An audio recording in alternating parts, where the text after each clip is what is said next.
What's up guys, welcome back. This is Dinesh here, and in this video I'll show you how to set a background image for this button component or the button attribute. So setting a background image for any attribute in Android is similar to setting the background image for your app. So for setting the image as a background for the button, I'll first copy an image inside the drawable folder. So I have an image on the desktop. I'll just copy this. Next, I'll paste the image inside the drawable folder. I'll say OK.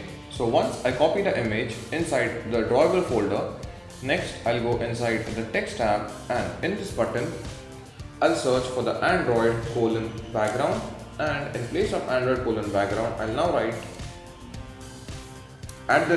@drawable/button, and this time if I go to the design tab, you can see the background of the button is changed. Now if you look very carefully, that inside the button image I have written change the above code.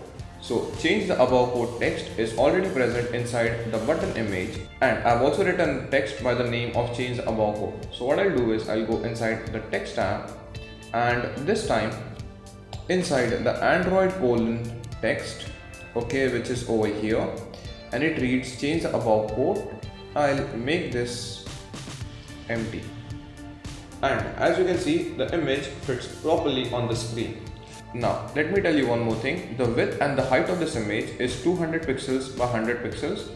That is, the width is 200 and the height is 100 pixels. And if I go to the text tab, you can see currently the width and height are set to wrap content. So since the width and height are set to wrap content, the image will take its default size.